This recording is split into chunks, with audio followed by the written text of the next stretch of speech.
आज निरक्षर विवेकी सत्संग प्रेमी सज्जनों, भक्तिमयी माताओं एवं प्यारे बच्चों,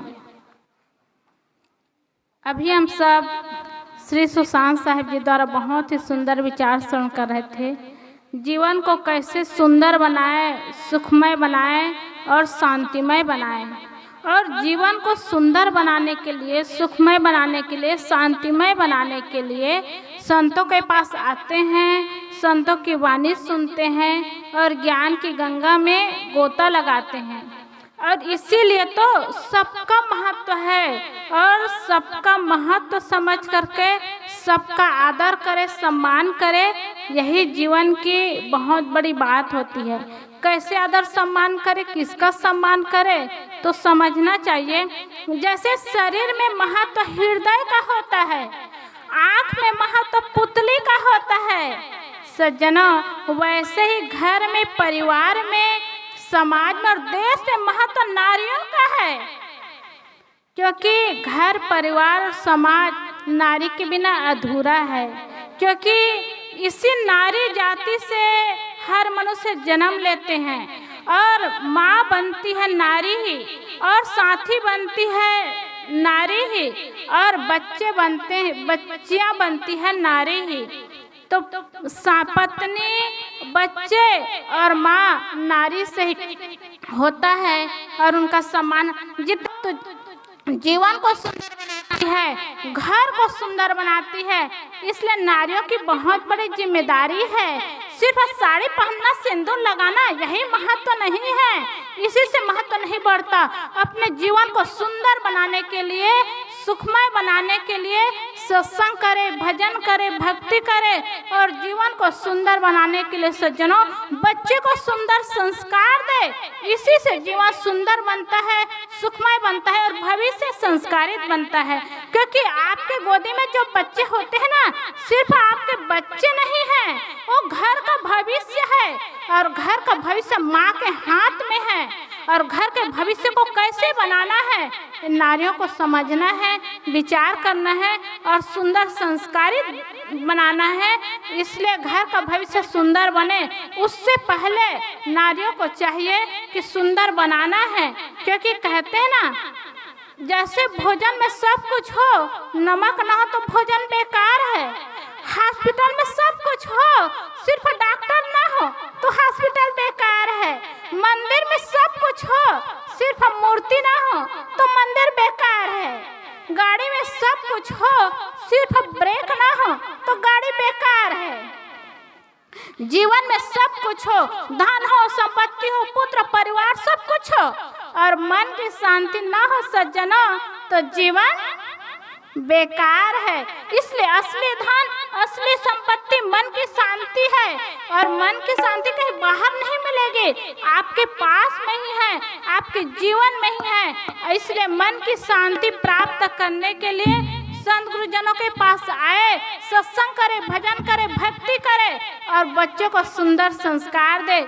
इससे जीवन सुंदर बनता है, इसी से जीवन सुखमय बनता है और जीवन कल्याणमय बनता है। और क्या होता है, माताओं को समझते हैं भाई लोग कि ये तो सिर्फ भोजन बनाने वाली है, सिर्फ भोजन बनाने का ही काम करने वाली है। ये कम न समझे, इसका भी महत्व है। क्योंकि कहीं काम करने जाएंगे ना भाई लोग, भोजन करके ही जाएंगे, दिन भर बिना खाए नहीं रह पाएंगे। लेकिन भोजन बनाना ही बिल्कुल कमजोर समझते हैं।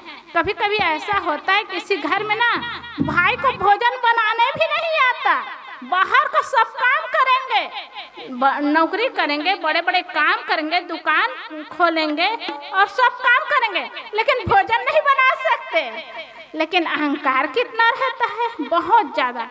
इसलिए सब जगह सबका महत्व है। कभी कभी देवियों को भी अहंकार होता है कि बाहर जाते हैं लेकिन आकर के अहंकार दिखाते हैं। इसलिए अपनी सरलता और विनम्रता बना करके रखें। एक जगह एक परिवार में पति पत्नी दोनों रहते थे, और दोनों रहते थे तो भाई को बहुत अहंकार होता था। वो दुकान था, दुकान चलाते थे तो अहंकार होता था और आकर के रोब दिखाता था। और घर मालकिन घर की व्यवस्था करती थी, साफ सफाई करती थी, भोजन बनाती थी, तो घर मालिक कहते थे सिर्फ भोजन ही तो बनाना है इनको और कुछ थोड़े आना है। कभी कभी भाई लोग ऐसे करते हैं, अहंकार दिखाते हैं, ये तो सिर्फ भोजन बनाने वाली है और बाहर का काम तो नहीं कर सकती, ऐसे रोब भी दिखाती है। लेकिन उसी भाई को भंडार घर में रख दो ना तो बड़ी समस्या हो जाती है। तो उस घर में वही समस्या आई। अब अहंकार दिखाने लगे, कहने लगे कि और कुछ काम तो नहीं कर सकती, केवल भोजन ही बनाना है। तो सुनते सुनते घर मालकिन के अंदर गुस्सा आ गया। तो उन्होंने वे कहने लगे आप दुकान जाते हैं ना, दुकान मैं भी जा सकती हूँ, दुकान मैं भी देख सकती हूँ।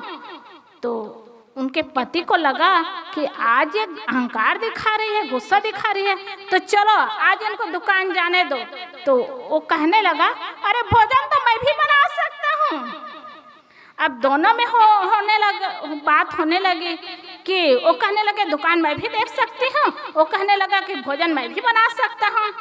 तो एक दिन ज़्यादा गुस्सा में आए दोनों, तो वो कहने लगी घर मालकिन कि चलो मैं दुकान में जाऊंगी। तो घर मालिक ने कहा अच्छा भोजन मैं बनाऊंगा। सज्जनों, भले छोटी छोटी बात है लेकिन कितनी समस्या होती है।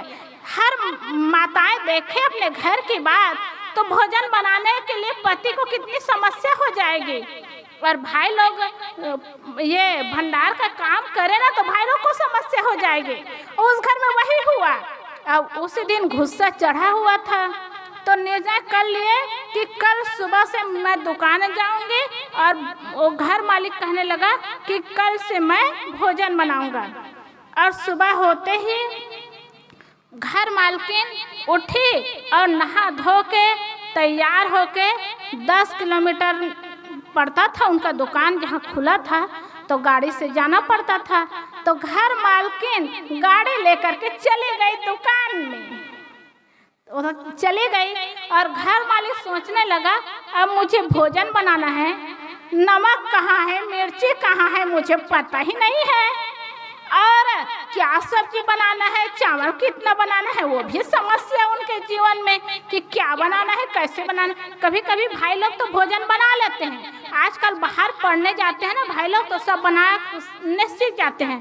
लेकिन कभी कभी ऐसा होता है घर से बाहर कहीं जाए ना, तो घर में बहन होती है, माँ होती है, तो कहाँ भोजन बनाए, तो आता भी नहीं, वो कभी भोजन बनाए नहीं थे। अब वो सोचने लगे कि कितना बनाऊंगा, कैसे बनाऊंगा, यह सोच रहा था। अब उनकी पत्नी गई तो दुकान, और दुकान 10 किलोमीटर तो गई गाड़ी से, लेकिन क्या हुआ, ओ दुकान का चाबी ले जाना भूल गई। अब जाते ही सोचने लगी अरे आई तो, लेकिन मैं चाबी भूल गई, अब क्या करें। अब संकोच में पड़ गई और शर्माते शर्माते घर फिर वापस आई और चुपके से जा रही थी। इतने में उनके पति देखे तो उनको भी बड़ी खुशी हुई। उन्होंने कहा चलो अच्छा हुआ आप आ गई। अब आते ही वो बताई कि क्या करूं, मैं गई तो लेकिन चाबी भूल गई थी। जा करके वहीं पर बैठी। उन्होंने कहा अच्छा सब सामान कहाँ है मुझे बता दो, और चावल कितना बनाना है, सब्जी कौन सी बनानी है, मुझे बता दो, मुझे पता ही नहीं है। तो घर मालकिन सब सामान बताई और इतना चावल बनाना है, ये सब्जी बनाना है वो भी बताई, और फिर चाबी लेकर के गई। अब जब दुकान गई, दुकान खोली, दुकान में बैठी तो ग्राहक लोग आए तब कहे अमुक सामान दीजिए। अब कभी दुकान गए नहीं, अब कहाँ कौन सा सामान कहाँ पर कैसे जाने, वो खोजने लगे। और मिल भी जाए तो ग्राहक लोग पूछते थे अच्छा इनका रेट कितना है, अब पता ही नहीं। आज तो फोन का जमाना, एक बात में फोन से बात होती थी, अब पहले तो फोन भी नहीं रहता था और बड़ी समस्या होती थी। अब वो सोचने लगे कि कैसे करूं, क्या करूं। तो ग्राहक लोग पूछते अच्छा मालिक आएंगे कि नहीं आएंगे, तो कहते थे आज तो नहीं आएंगे, कल आएंगे। अब ऐसे ही कितने ग्राहक आए, क्योंकि दुकान जाने माने दुकान रहे तो आते गए सब, वापिस जाते गए, दुकान चला नहीं। शाम दिन भर वो रही घर मालकिन दुकान में, लेकिन दुकान चला नहीं। अब ऐसे ही आए, सामान दे भी नहीं पाई और निकाली सामान तो रेट भी पता नहीं उनको, कैसे सामान दे, तो सब वापस गए। अब शाम का समय हुआ तो फिर ताला लगा करके दुकान बंद करके जब घर आए, बड़े शर्माते हुए संकोच से आए और आकर के कुर्सी में बैठ गई। अब बैठ गई तो उनके पति भोजन बनाए थे। अब वो मालिक बन करके तो दुकान से आई, वो कहती पहले भूख लग रही, भोजन कराओ, क्योंकि वो मालिक बने हैं ना, तो भोजन निकाले उनके पति। अब वो भी भोजन निकाले तो बड़े संकोच से निकाले। अब भोजन निकाले तो चावल, भात और सब्जी बनाए थे। अब उनको पता नहीं था कि चावल को कितना पकाना चाहिए। अब सब्जी को बनाए तो सब्जी को कितना पकाना चाहिए भी पता नहीं था, जैसे तैसे पकाए, लेकिन नमक कितना डालना है, मिर्चा कितना डालना है, हल्दी कितना पड़े ये भी पता नहीं था। तो नमक तो एकदम कम रहा और मिर्च ज़्यादा हो गई थी। अब स्वाद कैसे आए, जैसे तैसे पका था। चावल दोनों के लिए दोनों थाली में भोजन निकाले। अब उनकी पत्नी चावल को हाथ में लगाई तो देखी चावल ठीक से पका नहीं है।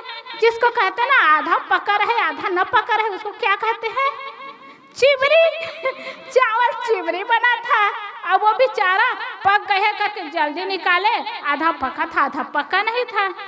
और सब्जी को देखे तो सब्जी कोई सब्जी पका रहा, कोई पका ही नहीं रहा, जैसे तैसे रहा, लेकिन मुंह में डाले तो नमक ही नहीं पड़ा है ठीक से, और मिर्ची बहुत ज़्यादा, कैसे खाए, जैसे तैसे खाए। अब क्या करो, दिन निपटाना था।